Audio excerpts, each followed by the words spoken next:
Assalamu alaikum and welcome back to the Burj Banter episode of Press Pause with Jouhayna. I really hope you enjoyed the teaser I set out for you last week. I'm here with Maitha. She has amazing treats. They're gluten-free, dairy-free, refined sugar-free, and honestly, with all of these things that they're lacking, they're rich in everything else because they taste amazing. They really do. I'll put a link in the description so you can go and buy all her treats. And I'm going to give you a special promo code too. Are you? Yeah. I'll do it. Done. That's my first promo code. Why not? I love it. Okay, so you're the guest. You go first. So first completed story, we'll leave that and everything else will go. Okay, so anywhere here. Mm-hmm. Okay. You can tap around and see what you vibe with. Oh, wow, first one. She was busy telling me that she's not very good at Jenga. Yeah. Share a memory that brings you a profound sense of nostalgia, and what does it signify? A memory that brings me a profound sense of nostalgia.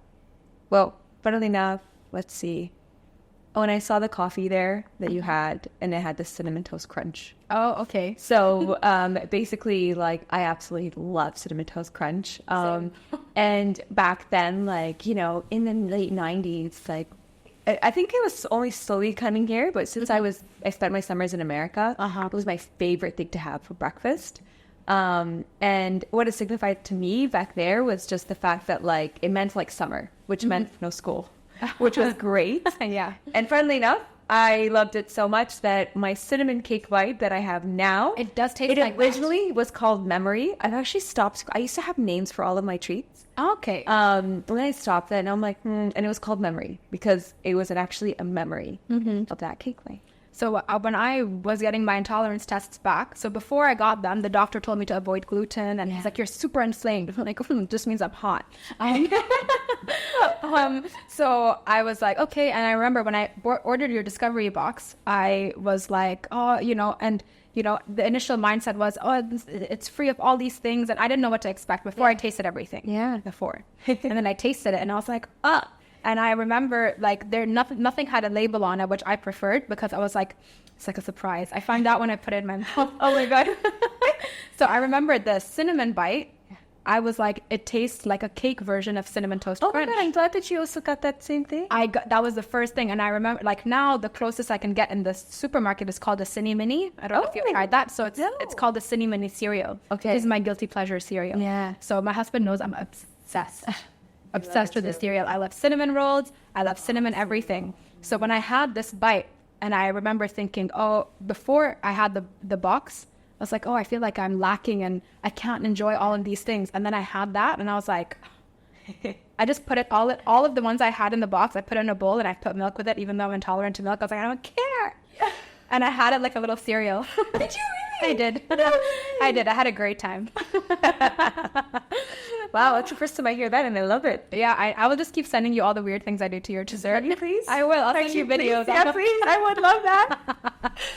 And anybody else who has weird things they do with her dessert, send her videos. Yeah, please do. You should make it what your followers send you, and then you just post all the things. It's so true. I think I'm going to start that. Yeah. Thank you for the inspiration. You're welcome. I'm here for all the ideas. And for the first one to do it. Well, yes. Oh no, definitely. I'm gonna make sure it's not with my morning hair and my pajamas. All the better. Yeah. Unfiltered. Ready. For me, my nostalgic memory. So we had similar summers. I didn't go away every summer, but my mom, she had her own business. So in summertime, I used to get really busy. Yeah. And my auntie, she lives in the States, and she was like, send your 3 daughters here. Let me hang out with them. I'll get them to explore some place else. You can focus on your business. So I used to visit my auntie. We were unaccompanied minors flying to the U.S. every summer. Oh, wow. Yeah? Yeah, it was a whole adventure. I'm a great flyer because of this. I would go and talk to the cabin crew. I'm like, so what's the news? I'm 11 years old. Wow. Yeah, and then this is the Disneyland story I was telling you about before we were rolling. So we went to Disneyland, and my auntie, she said we have to make our money's worth on every single ride. And the Hindi term for that is make your paisa wasool. So money's worth. And she's like, you have to go on each ride at least once. And I was like, fine. And then the first ride she took us on was it was called the Transformers ride at the time. and it takes you and propels you into the air, and then you go up, down, up, down, up, down. And I didn't know I had a fear of heights until I went on that ride. So I was like pushed upwards, and I thought I flew off the ride, but I didn't realize that this seat was holding me down. Right. And all I can see is sky, but I can still hear people around me. And I was at the height limit. So I couldn't see if people are around me or not. And I was like, what's happening? And that was the first ride. Yeah, I felt like I flew off I propelled off it. Oh my God. And then inside I was like, I'm so skinny. But yeah, these are like all the thoughts going through my head. It was awful. And that was the first ride. And then I didn't want to go on any of the other rides. And I was forced to go on every single ride I was tall enough to go on. I know. So I'm like the only one who's like, I don't know. How did you leave? How did you leave that day? Frazzled. I was like, have you been back since? I did, yeah. We went back every summer I visited her. She's like, we're driving down to Orlando and going to Disney. And I'm like, wow. Like, why? So it was like the most dreaded weekend. So funny. Other kids would think otherwise, but... Yeah, she was honestly my auntie, mashallah. She's amazing. She would take us to Disney, like for every other kid. She would take us to Disney. She'd take us to her Universal Studios. Yeah. Like we had such a good summer with her, you know. She would take us into her clinic because she has her own practice. Okay. So she'd take us into the clinic and she's just like, and this is why you shouldn't drink, smoke, no. And we learned so much from her. So wow. I was being groomed to get into the medical field instead of what I'm doing now. Yeah. So that's a nostalgic memory of the trauma-rama of Disney. Okay. Yeah. All right. So now you just put this at the top here. Yeah. Yeah. First one. Nice. What would you do if you won the lottery? Me? Mm-hmm. Oh, I would do it in different ways. So first of all, I would literally buy the best thing for my parents. Yeah. Whatever they're looking for. Help out the family so like they're not like thinking I'm not sharing. Mm-hmm. Sharing is caring. Sharing is caring. Sharing is caring. I would 100% invest in the businesses. Oh, definitely. And then as well donate. Mm-hmm. So those three things. I love that. I just buy everyone a house and then I'm done. I'm like, everyone gets property. Yeah, right. It's like no favoritism, anything like that. Just grab it. Yeah. Don't bug me anymore. That's exactly. That's what I'm giving you. Exactly. And for me personally, I really love my interior decorator. So I'd get the houses designed so that it's less stress. Oh, yeah. Yeah, I would do that as well. Okay, go. Okay, can I put that back? It's just stressed. It's okay, just pick it out. Okay, this if it's loose, just take it. I didn't even see that. Love it. How do you handle periods of uncertainty and ambiguity in your life? I think that in my head... Oh, no, you go first, though. Oh, no, it's fine. It's whatever your heart wants to episode. No. I feel like the best way is to understand that, like, everything happens for a reason. Mm. I think that always helps me to, like, okay, right now this is really uncomfortable, but, like, I know there's a reason for it. So I'm trying, like, I can be quite reactive in terms of, like, going into that, like, panicking mode. Mm-hmm. But I think something is so simple of, like, how do I handle, like, if an order didn't go well at the beginning and a customer was upset? I would take it so personally in the past. Okay. And I'd feel so bad. And now it's always like, maybe there's a solution. Whatever it is, there's something there that I can help with. Mm-hmm. So it's more like, just, like, take it in and know that, like, it's part of what you need to, like, experience. Mm-hmm. I don't know if that's, like, too fluffy. No, that's good. What about you? I have a lot of internalized panic. Yeah. And I never used to admit it to anyone, but I've decided to be open about it on the show. Inside my head, I'm like, oh my gosh. Yeah. That's literally what goes on inside. And then, I work with my life coach. So she told me you have to feel your feelings. Yeah. So I just mope around for a little while. Yeah. And then after I've felt what I need to feel about it, I go into finding a solution. Yeah, because you've got, like, more clarity. Yeah. Like you're more in that state where you can think now rather than be more irrational, whatever you want to say. Exactly. And then I consult people who I feel would be able to help me and have my best interests at heart. Because if you confide in the wrong people, it's just gossip. So that's true. You know? Yeah, I forget that part too. I guess I mainly just, like, I probably just resort to asking my husband as well, like, the thoughts and, like... Yeah, exactly. Yeah. Like, what do you think I should do? Yeah. You know? But even when he says something and I know that I don't want to do that, it's more like an answer, even if it's not what he says. Exactly. More of an assurance. Actually, no, that's still what I want to do about it. Yeah. And for me, I'm the kind of person who processes by talking. So after I felt my feelings, I'll just talk it out. But from a work perspective, so as a full-time mom, I'm an air traffic control officer. Yeah. So I have to react really quickly. So so it's the reverse. I react and then I feel my feelings after. Yeah. Yeah. I think as long as they're acknowledged and you're aware of that. Yeah, exactly. So Oh, right. Sorry. that's what I do. Forgetting to flip it back. It's okay. There we go. Okay. It's a good way to remember who won. So I usually do keep it down, and then because I'm like a little goldfish. I'm like, whose turn is it? Are you gonna have snacks now? That's literally what goes through my head. Snacks are always fun. Snacks are fun. Okay, let me. Here we go. What is a childhood memory that has helped shape you? I think actually when I was made fun of for my language skills. So I used to I think there was French was kind of like the push languages here. Yeah, I remember that. Yeah, and I never grew up with Spanish, even though my mom was Mexican.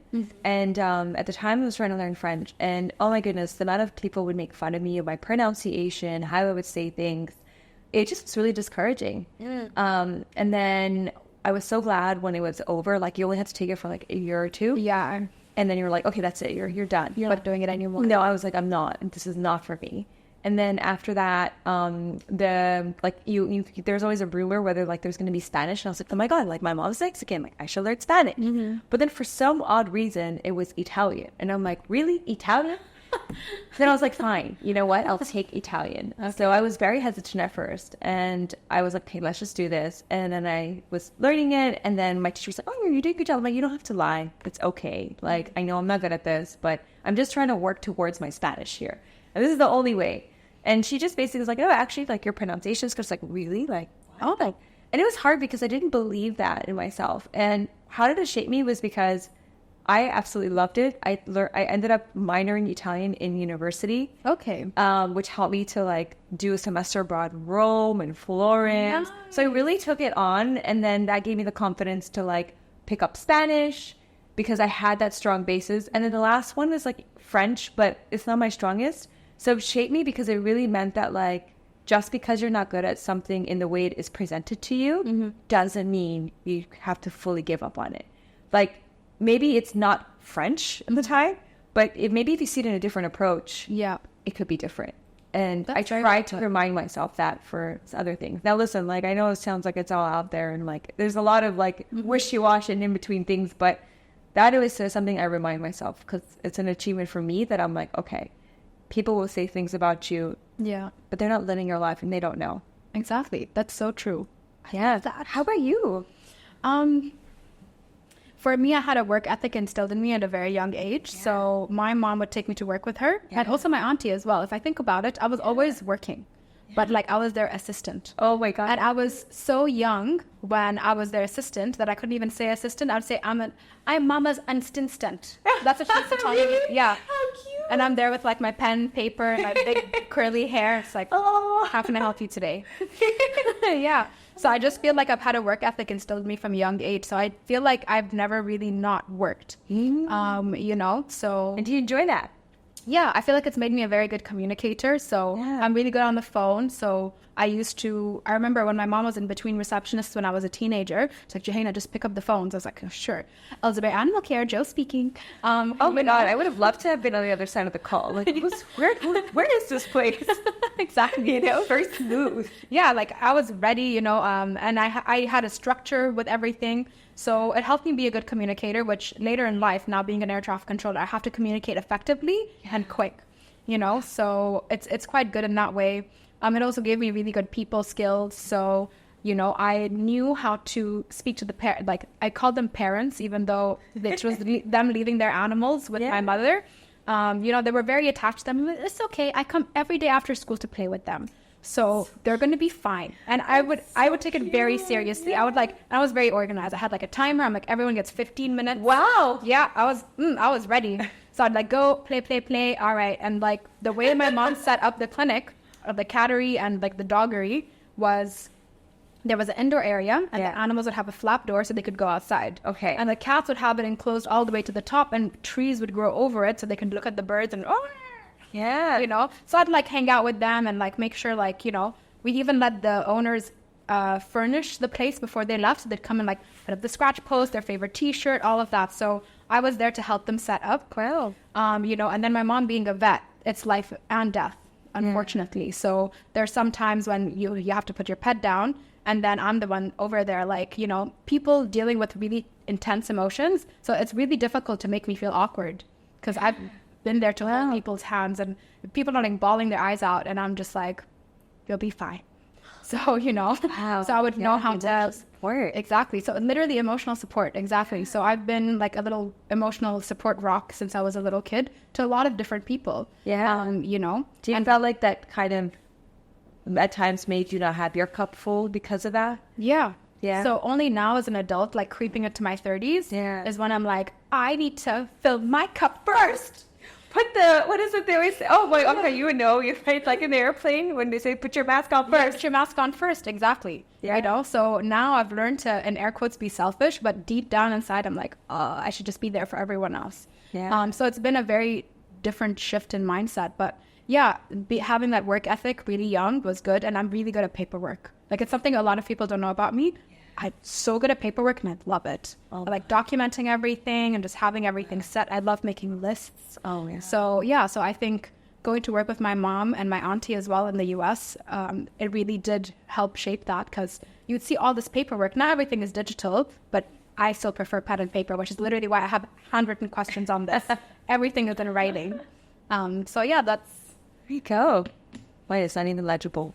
Yeah. I won't disservice anyone. Okay. Ooh, hold on here. I feel like I end up doing the, no bueno. I feel like the center ones are always the safe options, you know? And I'm just not ready just yet. Okay.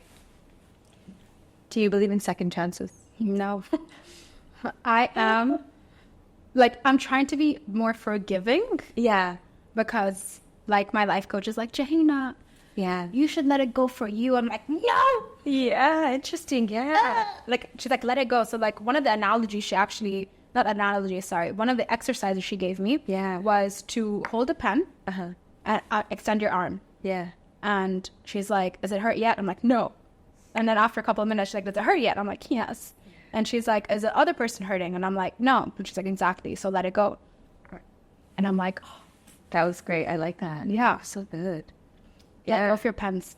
Yeah. Yeah. So I am trying to be more forgiving, but in terms of second chances, unless you're married to me or a blood relative or I've adopted you, no. Right. Like, yeah, I really struggle with that. Because you know what my thought process is, if somebody has shown you their true colors and they're not that pretty, choose to see them, you know? So yeah, I think, and also what they're choosing to show you, is that something you can live with? So for example, like, let's say somebody has a pet peeve of, I don't like hearing somebody chew loudly. Yeah. But I don't care. Yeah. So that's something I can live with. It's something that you can't live with. So I think it's just about picking your battles and deciding that person's a priority. So, but no, I'm not big on second chances. I'm a vengeful girl. Yeah. I love it. I'm like, no. And it's also my pride. Yeah. Like I have that like my African mother's pride. Yeah. No. With that. Yeah. It's interesting because, like, for me, I feel like it depends on what it is, but will my perspective on the person change? Probably. You know what I mean? And so, like, will it be easy to go back to the same way it was? I don't think to that extent. I feel like when I'll try, there's going to be that little voice, people, remember that? Do you remember that? Yeah. Or they'll do something and you're like, yeah. Icked. I feel like you almost, like, you feed into it more, and then you don't like the person that you are. Yeah. In that state of like what your thoughts are, how you're feeling towards this. As you said, like you're the only person hurting, like, so being around it. So I think it depends, but I don't think it won't be the same. Yeah. It just won't be the same. Exactly. Yeah. I mean, you can take it as the relationship evolving, but yeah. It really depends, but like, exactly. Oh, yeah. Here. Oh, good job. What are your thoughts on the concept of destiny or fate? I'm not sure if I can like distinguish too much between them. What would be your thought process of like the difference between them?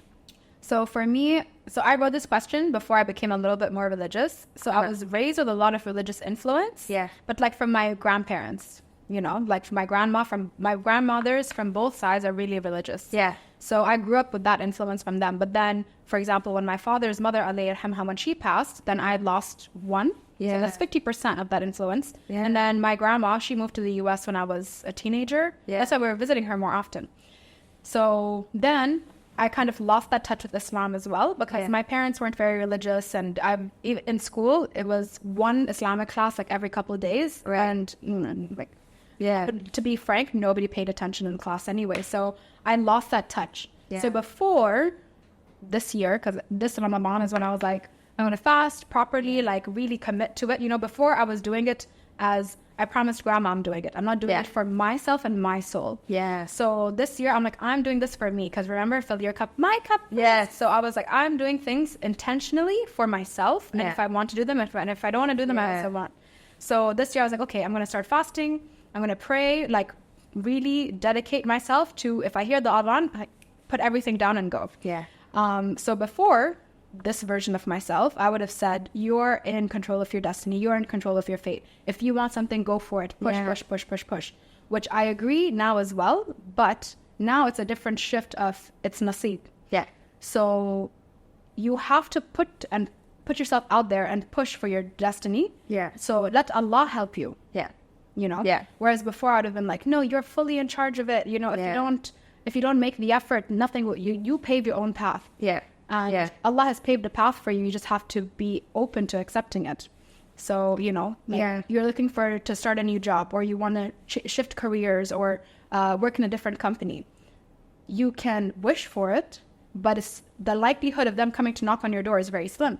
So you have to make sure you're applying everywhere, and then something will catch. Yeah. So I feel like those are both my blends of my thought process. So now I'm at a lot more peace, because I'm like, it's written for me, but I'll just put myself out there for it. Yeah, I think it's important as well. Like, I agree with, like, it's definitely a combination. Like, you can't just be like maktub, and then it's just like, just kind of hang out there and like, exactly. Yeah. I think that you eventually get to where you need to get to, but you can decide the speed of how you want to get there. Exactly. And that's kind of how I see it, you know, and like everything kind of makes more sense later, but the effort needs to still be put in there. Yeah, you have to definitely make the effort. Yeah. 100%. Okay. All right. I love your nail polish color. It's so cute. Thank you. I did like a photo shoot just for myself, for my brand. Nice. And I was like, my nails are chipped. Not good. Okay, you know what? No, that's not even safe. Oh. I got 18 minutes in. Oh, yeah.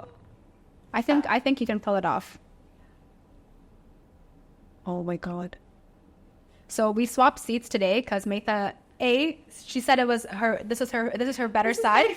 So now she's struggling because she's right-handed. Yeah. And usually sat on my seat, and I forced myself to use my left hand even though I'm right-handed. So it's okay. You're doing really well. Well, you too. Thank you. What is your perspective on the intersection of technology and human connection? Oh, that's like a lot. I feel like, you know, right now, my baby is like, she's 11 months. She's going to be 1 year next month, which I'm already crying about. Yeah. Wow, that flew by because I still remember you pregnant on social media. Oh my God, that feels like ages ago now. Yeah. So, you know, I bring this back to my daughter because you know, it's like, first of all, I don't judge anyone who does what they want to do with their child. At the end of the day, I feel like every parent should do what's best for them and for the child. Like, I think it goes hand in hand. It shouldn't just be about, like, because you also need to take care of yourself, as we said. Yeah. But I'm really trying as much as I can to avoid technology for her, because, like, I realize and I understand and I see, like, I just don't want her to be so addicted. Yeah. And one thing that made me be more aware is, you know, like, I was speaking to other parents and they were like, oh my God, like, my kid loves the phone, your kid loves the phone, they always want to play on the phone. And it's because, do you know why? It's because they see their parent always on the phone, so they find that to be the most fascinating. Yeah. But then I tell myself, but it's my work. That's where I work. I work from my phone a lot. Exactly. You know, I work from home and I do social media content and everything I just do from my phone. And so I'm having to be a lot more aware that, like, now I'm showing her that this is how what I'm doing all the time. But interesting enough, they said that the only time is okay, this is before the age of 18 months or 2 years, whatever you want to say, is if they have video calls with their grandparents. or any sort of human connection for a child that, that's okay. And I can understand that because it's interactive, right? You are still speaking. So I love that fact. Like, my parents don't live here at the moment. And so now they have, like, at 6:30 in the morning is when my daughter wakes up. And at that point, it's 8:30 p.m. And they're currently in Mexico. So it's 8:30 p.m. So that's like kind of their window. So you can see that kind of interaction, that works. And in general, if we're just only using that, then we definitely do lose the human connection. Like, from many different perspectives, you can catch up with your friends easily on messages. But it does make a difference when you're able to take that time. And you don't have to do it all the time, to be honest. Like, we're all busy. We all have different lives. So I don't even know, like, if you want to use the word balance, but I feel like it's more of the awareness of, okay, like, let's be real with ourselves. Like, how much am I currently using this right now? How much do I really need to use this versus how much can I not use it for? So I think it's more of be aware. Yeah. And then try as much. Like, I've been guilty of that. I'm trying, like, I started this last week and I was doing so well because when you're a mom and you're breastfeeding and you're like all hours of the night, you're up, what do? Like, you're not going to sit there and read a book. I'm sorry. You're just, it's like you're exhausted and like, I just need something to consume. And I was really on social media a lot. And then after that, I was like, oh, no, I'm going to be good. And I was doing so well. So then I pull myself and I crack up because, like, I teach this to my clients when it comes to food. Okay. And it's the same thing. Like, don't go cold turkey. Don't do it. Don't go from this to that. When I was doing it that way, I'm like, obviously it's not going to last. So I'm trying to apply the same kind of things of be gradual, be aware. Yeah. What can you do differently today versus tomorrow? So that's how I would approach it. That's a good plan. Yeah. And even for me recently, so I also love listening to podcasts. Oh my God. Yeah, like, love it. So I was recently listening to Diary of the CEO with Stephen Bartlett. Okay. So love his stuff. And he was talking about how he's addicted to his phone. Okay. And he owns it. He's like, I'm addicted to my phone. I'm like, yes. Yeah. And recently, before I heard this segment of his episode, I was noticing how I'm not being as intentional and present around the people I care about because I'm busy checking my phone. Yeah. So with air traffic control, it's just my emails I have to check. And before I go to work, make sure that I have all the knowledge I have. If there's a change in rules or whatever, before I go to work, read them. Khalas. That's all I have to do work-wise. Yeah. So what am I doing endlessly scrolling on social media? What am I doing responding to a text? I don't have to respond to the text now. Yeah. Unless you're a guest coming on my show. Right. Or you're my mother. That's it. So I don't have to actually do that. Yeah. And I realized even when I was, like, for example, hanging out with my husband or if I'm with my mom, we would just sit next to each other. My mom and my mom doesn't live with me. She lives like a couple of Emirates down. But we're sat side by side. We're like, oh, I miss you. I want to hang out. Yeah. And both of us are just scrolling on social media, sat next to each other. And I was like, we need to stop this. Yeah. Yeah. So the awareness element. Exactly. The awareness element. So I had 2 weeks off and I consciously made the decision not to travel because with travel, I feel the pressure of we need to go out every day and walk 30,000 steps and I want to see everything. So I was like, no, I'm going to stay here. I'm going to enjoy my home, if I want to shoot a podcast, I'll shoot a podcast. Yeah. Just do whatever I want. No agenda free. So even my calendar, I don't need to check my phone for my calendar. So I went on a staycation and I was like, I'm going to put my phone in the safe. And it was like less than 24 hours, I think, that I actually stayed off my phone. And I didn't even use my phone when I went to the gym that morning. Yeah. So it was just, I didn't know how I sounded like that when I breathed. Yeah. But when you hear yourself breathe, you actually feel more tired. Yeah. I purposely block it because I'm like, oh my God, why do I sound like that? It's not just you, by the way. Yeah. It's not just you. Exactly. It's like everyone with the breathing. I was like, what is this? I didn't even know I could make those sounds.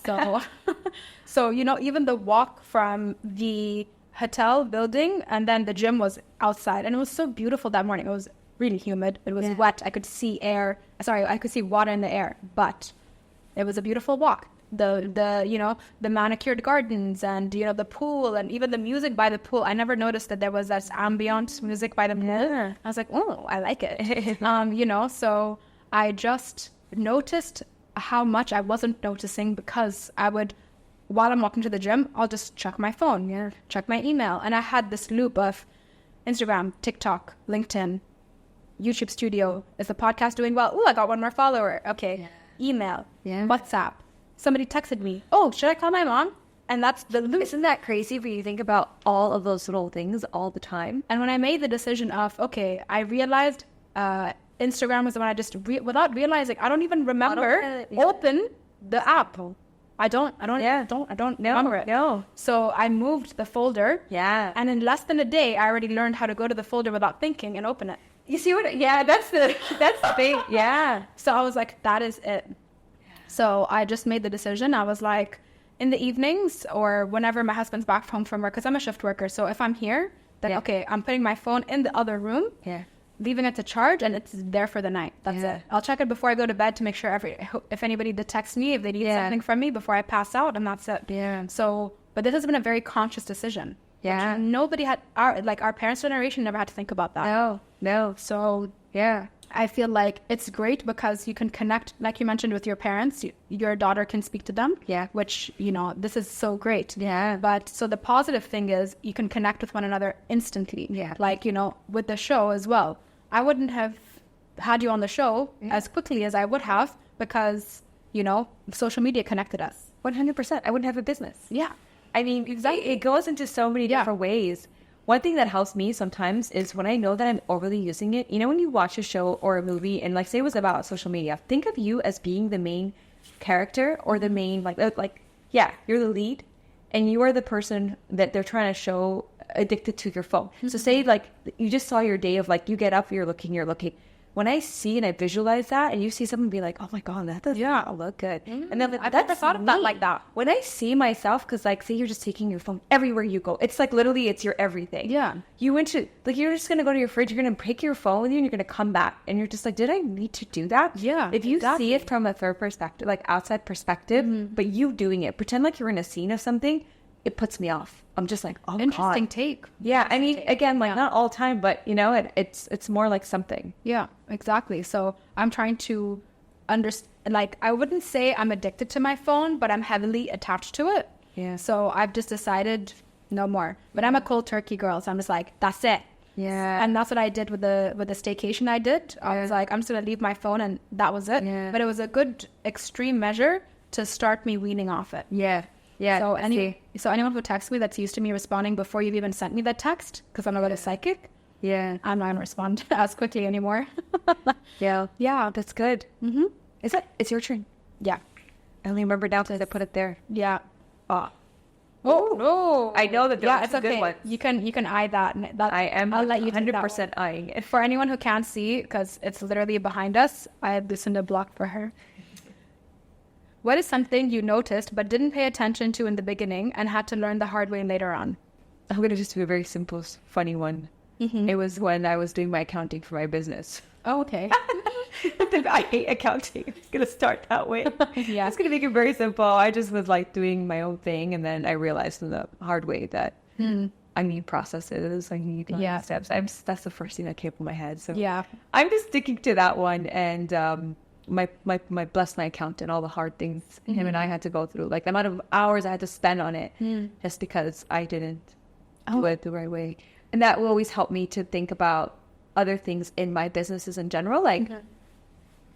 It's okay to ask for help. There are some things that are worth reaching out for. You don't have to do everything yourself. Mm-hmm. There are great things you should learn. There are other things that you should not have to do. Yeah. So that's kind of what I'm trying to do now. And I'm do I really have the capability, the time, the capacity, all of that to do this? No. Okay. I don't want to go back to what I did. So that helps. It's my little pivotal memory to. That's the most important thing because for me, I used to be very hyper independent. Yeah. So I was no, I have to do everything myself. I'm especially being the eldest child. Yeah. I will take care of everything. Yeah. So I've learned to delegate heavily. So even with the podcast, I was what mic should I buy? What camera should I buy? How am I going to edit? Yeah. And then I was how about I just hire someone to do that? Yeah.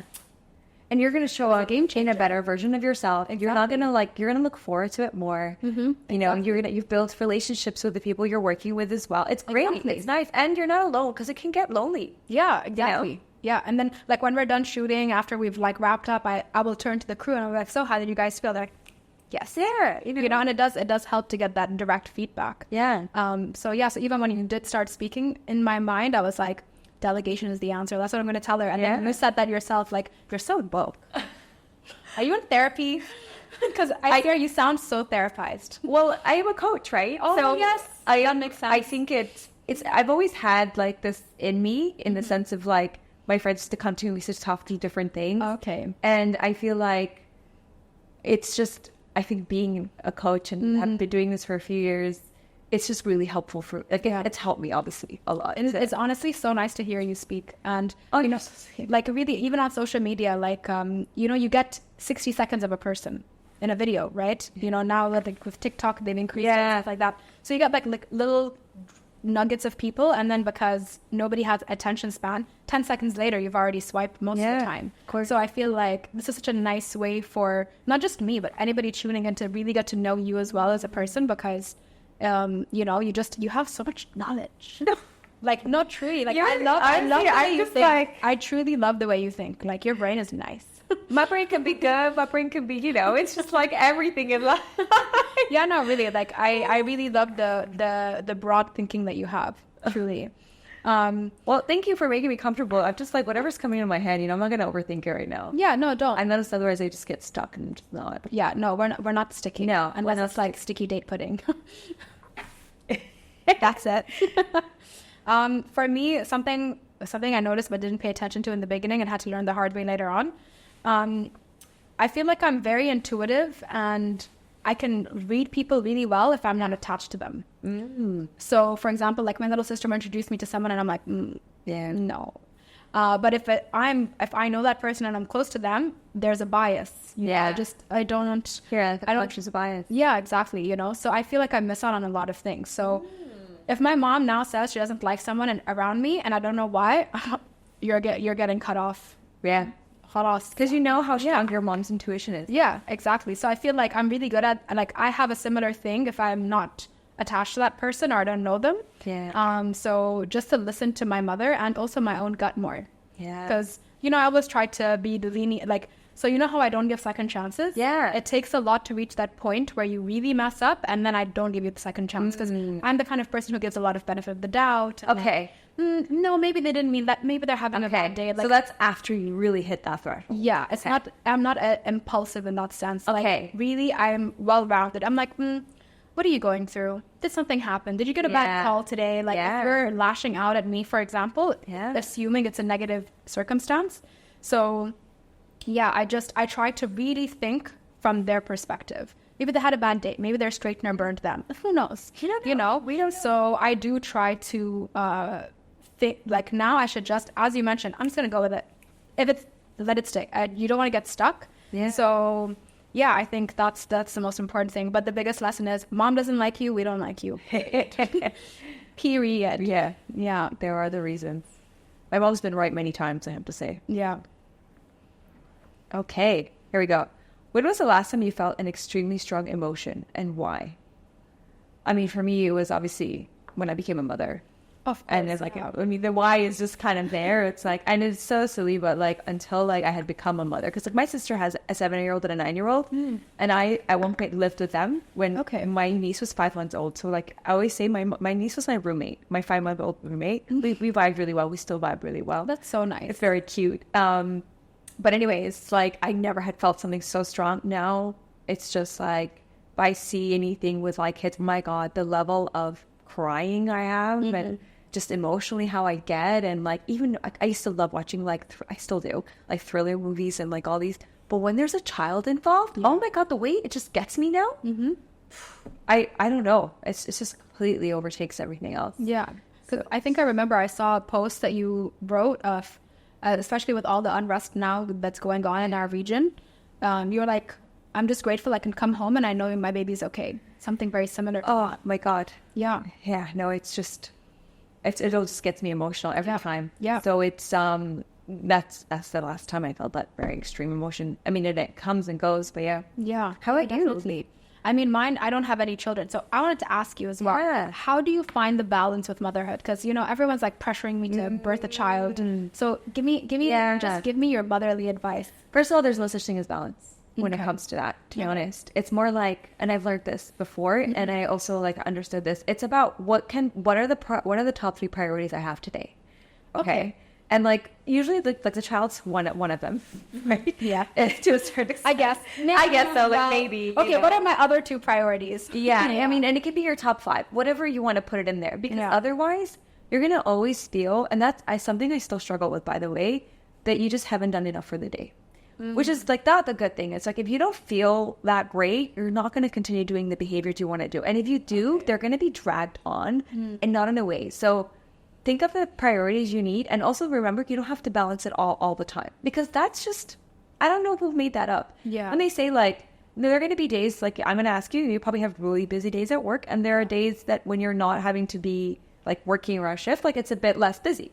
So to expect balance all the time during every single day, it's not possible. Yeah. So I don't think of it as balance. I think of it more of what are the priorities, and like the way they say it in business, for example, say what is the one thing that maybe for you, okay, what can bring more awareness to my podcast? What could help me get one step closer? Like even they say for us, like what's something that can maybe help me reach, more customers or whatever it is, something that works.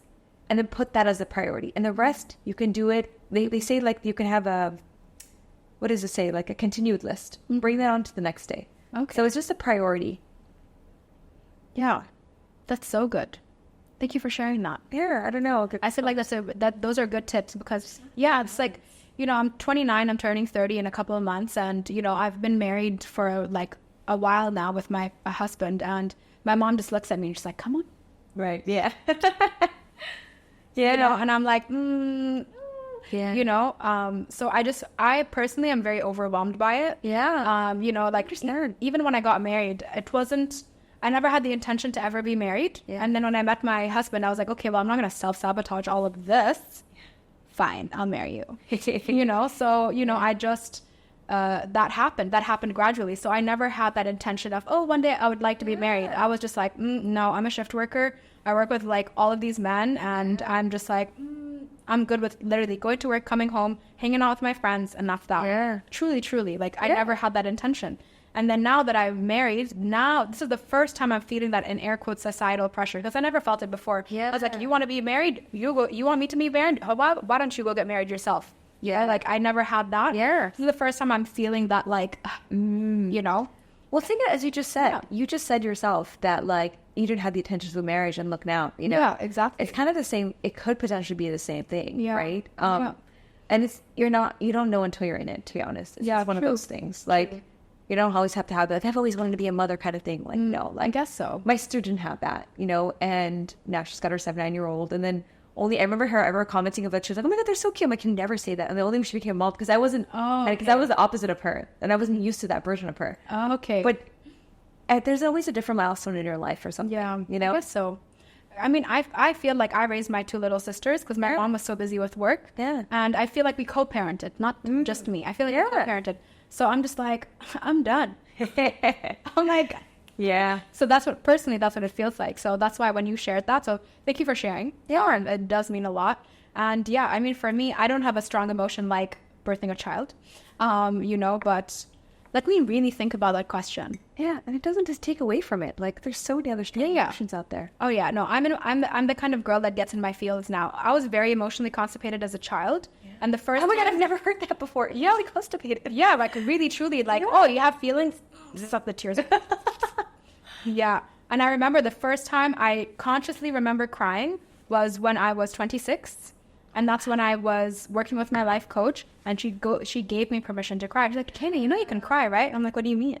Yeah. And then, we did like a hypnosis session, and we like went back in time to like fix a couple of things, like everything. Yeah. And then in hypnosis, while I had my eyes closed, I started crying. Yeah. And I was like, Mana, my face is wet. And she's like, yeah, you're crying. I'm like, what do you mean? And I'm like, why can't I breathe? So that's the first time I experienced it. I was like, what is this? And that's the first time. And then since then I cry over everything. I'm in a movie, like there was this movie, Sound of Freedom. You can't watch it. It involves child trafficking. It's like I was like, and it just made me want a child less, because I'm like, what if they get kidnapped? I understand. Yeah, I was like, ooh. I so back to my mom now. I was like howling in the cinema. Like, everyone paid for these premium seats, and then there's me. like literally in the center as well. Like it wasn't like I was hiding in the corner. Yeah. No, it's intense. So I think that'll be my answer to this question, because this question does come up quite a lot. But yeah, I only started crying at 26, and now I cry over everything. Well, yeah, and embrace it. You have permission to cry, people. 100% does. Okay, so let's play speed Jenga. We played Jenga the way it was designed to be played. Okay, good luck. No going through the questions. All right. It feels like... Actually, I need the luck way more than you do. Okay, let's see. Yeah, because podcast, this recording is forever. So if you're more confident sitting on that side, we'll keep it that way. I don't think it's going to last that long, to be honest.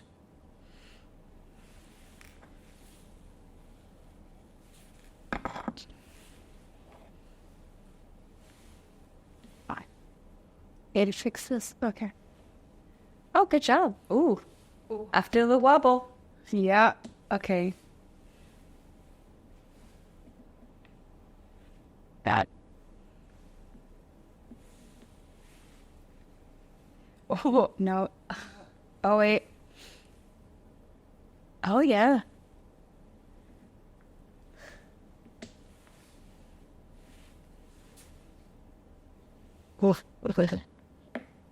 Okay.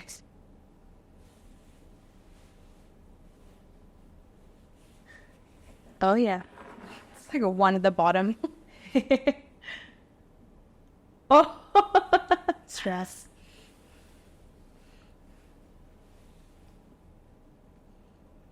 I think we're going to have to say goodbye. Oh, I think that... I mean, these are the ones that we had played, huh? Yeah. We go back to the ones we played.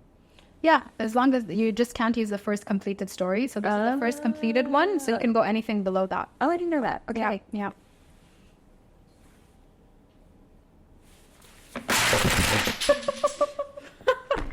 Oh, how do you feel? Great. Yeah, did you enjoy? I did. Thank you so much for so good. letting me speak. Of course. Honestly, I really like listening to you talk. You have such a nice mind. Oh my God. If you haven't gotten that compliment before, you have a great brain. Oh, wow. Oh, Thank okay. you so much. You're welcome. I'm just being honest. If you could have a conversation with your future self, what would you ask or discuss? Oh, I would just tell her, like, my future self, right? Future self. Her. I think I would just ask her, like, is it possible to do everything that I wanted to do without having to worry about it all the time? Can I let go of being worried? You know how sometimes I feel like if you don't worry, then, like, it's not going to happen. Like, I've been taught to have this, like, Worry. I need to worry, or I need to be concerned, or think about it in a way that could be potentially negative just so that it can happen, push myself. So I want permission to not have that layer and actually just work on it without having to focus and get caught up in the small everyday things. That's what I would love to have a conversation with. And I would see her being like, you don't have to. Like, you don't have to live it this way. It's your choice, and there is another path to do it that way. Yeah. Maybe that is your future self telling you this right now, so you can implement it from now. Right? I need to. Yes. This is like the subconscious Maitha being like, come on, Maitha. Yeah, exactly. And you. I would have like a little tea party with her, Oh. and then we'd be like, what happened? Like anything you would think or come out of that, like, what would be the what happened part? Like, I'm not really sure. What I would wish for or to hear. So with the podcast, it's me taking the plunge of doing something completely different to my day job. Yeah. Or my job, because I'm a shift worker. Yeah. Right. So air traffic control is something so technical. It's in aviation. It's one of the most stressful jobs in the world. Yeah. And then, I kind of got into public speaking by accident on purpose. I was like put on stage. And again, that's when I realized I had a fear of public speaking. I was in the situation and I was like, so I kind of got into public speaking. The public speaking led to opportunities where my social media grew. Yeah. And people were like, oh, we want to interview you on a TV show or podcasts or radio channels, So then that's kind of how I started to build. And when people were inviting me onto their podcast, they were like, it felt very transactional. So it felt kind of like they're doing me a favor, even though I'm going to their show to be a guest. Yeah. And they need me as a guest for their show to continue. Not need me, but they need guests because it's an interview style podcast. So I kind of just felt like, I don't really like how it feels in that sense. There were some that were really great, and you know, they would like invite me to their home, and like I'd sit and have like vibe with them. Vibe it away. Exactly. You know, so based on what I observed, what I liked and I disliked, I was like, okay, so you know, I just made the decision to plunge into doing this and putting myself more in the public eye, because I already kind of was, but it was more controlled. Over here, I still have control of the narrative, but it is on a scale where if it does reach a certain point, everything will be up for scrutiny, because the internet loves to hate on people. Always, no matter, you know, who you are and what you do. Yeah, so it would be nice to see that because this is I think 30 steps ahead. So I have already done like 11 years of service in January with my work. Okay, because it's like a government entity. And that in the next 15 years, I had 25 years. Okay. So I'm thinking, if I start the podcast now, in 10 years, where will it be? And then this is hopefully like my retirement plan, because you can do this till you're dead, right? You can always meet people, interview them, put out content. So this is my instead of starting a business, because that's what everyone's natural inclination is. It's like, okay, you have some money saved. How can you invest it? Okay, property and stocks and bonds, all of these things. So nobody thinks, I'm going to start a show. See where that takes me. So this is me going against the norm, against the mold, even against our culture, because it's not very like, there are a few other Emirati girls who do this, but it's not something that's like what is expected of us. So I was like, you know what? I'm just going to see what happens. So this is my long-term retirement plan. You know, and we'll just see where it takes me. So hopefully it's like Diary of the CEO is one of my favorite podcasts to listen to. So Stephen Bartlett like really influenced me in a sense of like, he's also mixed race. He's doing a show himself. So it would be nice to have a similar type of fame in that sense. But not because I want to be famous, but just the success he's built with his show. Of course. You know, like now he's coming to our country to talk in Coca-Cola Arena. Are you going? I haven't bought a ticket because I don't know what my schedule will be at the time. But like, look at the opportunity that he has, the impact, the influence. So he's coming. So now this boy from London is coming to my country to talk in Coca-Cola Arena. I want to go to Coca-Cola Arena too. Why not? Exactly. So I'm curious, so it all lines together. Public speaking, even though I have a fear of it, but I overcame it. Doing the show, it all should mold together. So did the podcast reach where we wanted it to? Because there's so many podcasts out there now. Most of them failed. So let's see what happens. I'm just taking it one podcast shoot at a time, one goodie bag for the guests at a time. And we'll see where that takes me. So yeah, but it's definitely going to be a tea party with your snacks. With all your treats. So yeah, thank you. Thank you. Yeah, thank you so much for today. This is great. Yeah, the most important thing is you had a good time. I did. Yeah. Yay. So good. I love it. Thank you so much. So everybody tuning in, thank you for tuning in, and we'll see you next week. Remember to like, subscribe, comment, follow, depending on the channel you're on. And thank you.